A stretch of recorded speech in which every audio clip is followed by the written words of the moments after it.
certainly plausible, but there's also a chance that Brady has fundamentally lost it a little bit. I mean, I talked about Josh Allen's, catchable and accurate rate.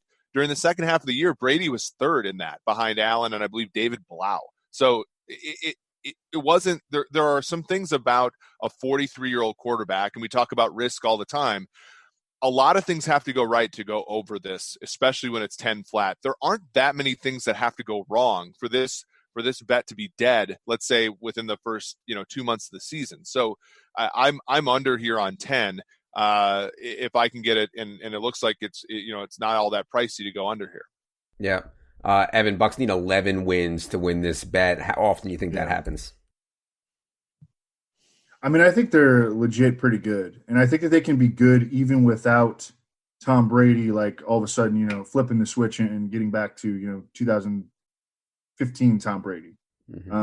Because their defense is so good. They have bookend pass rushers in Shaq Barrett and Jason Pierre-Paul. They have a really strong interior with Vita Vea and Ndamukong Suh. Those guys act like a shield in front of Devin White and Levante David, one of the most athletic linebacker duos in the NFL. I think that their secondary is really underrated. I think that Jamel Dean emerged as a stud corner last year, and Sean Bunting, I think, can take a second-year leap. And I don't know. I think that their defense is going to be legit, and it's going to look so much better, as you kind of alluded to when you first started talking about them, just because they're not going to be giving the ball to the other team all the time. I think that, get like Tom Brady, just the fact that he's going to be getting the ball out more quickly is going to make the offensive line look a little bit better. I think that the Panthers could be really, really bad this year. I think the Falcons are going to stink. And I think that the Saints are really, really talented, but, their quarterback is 40-plus years old. So I like the over at 9.5. Maybe I'm buying or drinking the Kool-Aid too much on the Tampa Bay Gronkineers. Yeah. What do you guys think about the off? So Adam, you talked about playing basically the other side of a bet differently. I mean, this really hinges on whether the AFC West is a one-team division again, right? The AFC West. I mean, because the Tampa Bay plays the AFC West, right? I got you. If that division has 4 reasonable teams, mm-hmm. then this is harder. But if that division is like it was last year, with the Kansas City Chiefs being a sure L for most teams, but 3 sitting ducks, then I'm going to be less. I'm going to hesitate to bet the under a little bit more than I normally would. Yeah, I think the Broncos, and we'll talk about the Broncos in a little bit here, I think are maybe a little bit better than people think, but I'm skeptical, I think, on Chargers and Raiders making any actual leaps. But yeah, it's a good point. I mean, all these teams that have out-of-division schedules that are worth pursuing. All right. Sounds like you're a hometown. Are you like a Vikings fan or something like that, Eric? Is that your squad? I grew up a Minnesota Vikings fan. I have since relented a little bit, but okay, good. Yeah, I grew up a Redskins. And he just started rooting for the best team in the NFL. Funny how that goes. That's not true. When I lived in Nebraska, I started rooting for the Chiefs because they were the only team on. Right. But that's a 10-year evolution from growing up a Vikings fan, losing my religion, and then being a Chiefs fan. So wow, I see. Yeah. Convenient timing. It is convenient, okay. Yeah, for sure. I see. All right, well, let's talk about the Vikings. Vikings over 8.5 is minus 121. So you have to lay a lot of juice to get over 8.5. On the Vikings, under is even money. What do you think about how the Minnesota Vikings are going to play this year? Yeah, I wrote this up on PFF pre-draft. I liked the under when it was 9. And I still, if I were forced to bet one of these sides, I would still take under 8.5. To you guys' point that you've alluded to a number of times, I think even though the Vikings have one of the best drafts in the NFL this past month, continuity is so key in this sort of shortened off season. And they lost their best player in Stephon Diggs. They're replacing him with a guy who had one really productive college season in Justin Jefferson, playing one position, which is slot, which is different than what he's going to play for Minnesota. They lost all 3 of their starting cornerbacks, and I know Xavier Rhodes wasn't good anymore, but they have to replace him Mackenzie Alexander, and Trey Waynes, with some combination of Mike Hughes and 2 rookies. On the defensive line, they lost Everson Griffin, and they didn't really replace him with anybody of a blue chip caliber. And they're expecting Ezra Cleveland on the offensive line to improve a unit that struggles often. Not necessarily last year where they were ahead most of the games, but when they get behind, they really struggle as an offensive line. So I think the Vikings are going to be good long term, but this particular season, I'm selling them. Vikings obviously not playing the most efficient kind of football because they're trying to #establish the run constantly. Evan, what do you think about them at 8.5 over 121? And as Eric alluded to, if you want to take the under, when you get even money plus 100, you're really shading closer to 9 anyways in terms of effective lines. So 8.5, 9. What do you think there, Evan? Yeah, I mean, I think that Eric makes great points. The pass defense is all of a sudden becoming, a big concern from a pass rush standpoint, from a coverage standpoint. Can Mike Zimmer coach that up? I think in a normal year, yeah, there's a chance that he could, but this is not a normal year, and he's gonna have to, no one's gonna be able to do as much coaching as they usually can. Stephon Diggs was, moving on from him was, I think, a really big blow. This dude was tied for second in the NFL in yards per route run this past season. I love the way that they used him last year. The Stephon Diggs obviously wasn't happy with it because I felt like he really talked his way out of Minnesota. The offensive line is still a concern. I don't know. I think it's a pass for me because, at 8.5, taking the under on that, I mean, I think that they can still easily be a 9 or 10 win team. The Packers really don't scare me. The Bears, I think, are just, dead average, and the Lions are not particularly imposing. Although I think that they're going to be better than they were last year. They were playing really good offense in the first half of last season before Stafford got injured. But I think the Vikings are a pass for me. Yeah, plus 11 turnover differential for the Vikings last year. Obviously, pretty noisy there. Let's go to some of the ones that I highlighted. First one I want to talk about is the Miami Dolphins.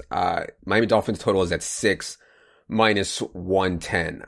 I think that if you start to think about what the Dolphins are doing from an organizational perspective, from how they're handling transactions, from how they're handling contracts, where they're allocating money and draft capital, the Miami Dolphins are doing it correctly. And when I start to see teams doing it correctly, and I think that they are in a relatively weak division, even though I do like Buffalo, I think the Jets and the Patriots are going to have major problems this year. I think over 6 wins for the Dolphins. I mean, people just want to laugh at the Dolphins, and there's some public perception built into that line.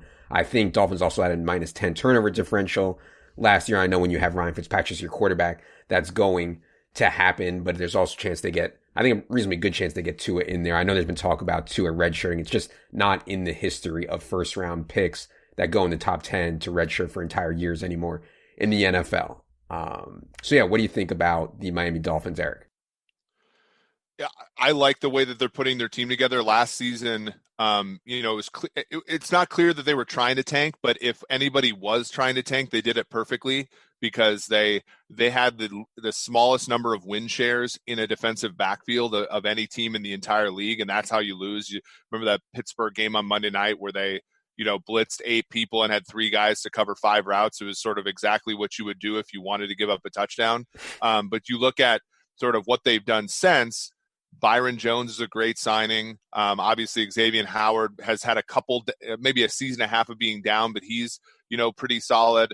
They're starting to build the defense somewhat in the Patriot way with the Van Noys of the world. And so I like the improvement there is, I think, going to be substantial. And what I think people, when they talk about Fitzpatrick and talk about Tua, Fitzpatrick's high-end play, it can win you football games. And what's nice about the Dolphins in 2020 is they're only going to get Fitzpatrick's high-end play because if he plays like crap, they're going to replace him with Tua. So I think the quarterback there, the probability that they get they get better than average quarterback play is a lot higher than I think the market believes. Because Tua, is going to be a player. I don't know if his ceiling is the highest in the world, but I think his floor is pretty high for a young quarterback. So you look at that quarterback situation, and you look at Devontae Parker, offensive line improved a little bit. They got Matt Breida, who, I think is a really good running back, especially for, the price that he's at. I think over is really the only play here, and I kind of like it as an alternative, basically for fading. Now that the prices for fading New England and the Jets are higher, I like it also as sort of a fade of those two teams in a weak AFC East, as you said, Adam. Yeah. What do you think about the Dolphins at 6, Evan? Yeah, I think that the over is the only play, but I think that it's still pretty concerning. This is a team that did change offensive coordinators, going from Chad O'Shea to Chan Gailey. The offense is going to be different. Chan Gailey has a very diverse past, a lot of shotgun spread, which is actually what Tua played in Alabama. I think Ryan Fitzpatrick can function in that kind of offense, but I do think that there's, a strong chance of quarterback controversy within the new offense. The pass rush still isn't where it needs to be, and the offensive line, I mean, they gave a pretty good deal to Eric Flowers. That was a little bit concerning. Austin Jackson, I think, is viewed as sort of a developmental tackle, although I think that he is, brimming with talent and he could eventually pay dividends. But I think that it's just they're kind of a year away, I think, from being, in like the 8 to 9 win range.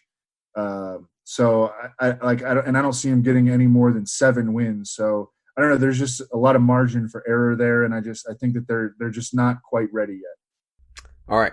Let's go to the Los Angeles Rams. And I mentioned, I would rather take Rams under 8 at -110 than be on Cardinals over 7. I think you gain some exposure there, because if the Rams were to sweep or if the Cardinals were to sweep the Rams, they would have a really good chance of going over. And if the Rams were to sweep the Cardinals, obviously the Cardinals are dead. So I just think the Rams at this point have exposed themselves as being a really poorly run team. And Eric mentioned at the beginning, which I think was a really good point, about trying to figure out which teams are anti-fragile. The depth of the Rams has just been blown out of the water by the outrageous contracts they've given to some guys on their teams, which look like some of the worst contracts in the league, like Gurley, like Goff, et cetera, et cetera. So a thin team, a poorly managed in terms of draft capital and financial allocation.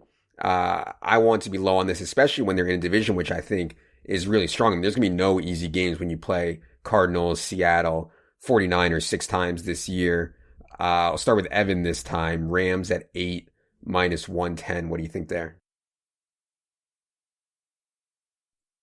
I think it's another team where the number is kind of spot on. So it's tough to see, a lot of equity on either side. As you mentioned, they're the top heaviest team in the NFL. Their depth is non-existent outside of their skill position players. And I hated their draft. We're going to like Cam Akers in fantasy. I don't know what they were thinking with Van Jefferson. You have 2 second-round picks. You lost an incredible amount of talent on defense. Your offensive line is still a big question mark. Your quarterback is the most system quarterback in the NFL. Sean McVay kind of got figured out last year. I do like their skill position players, but they're not that good of a team, I don't think. Yeah. The Cardinals are going to be better. The 49ers are loaded.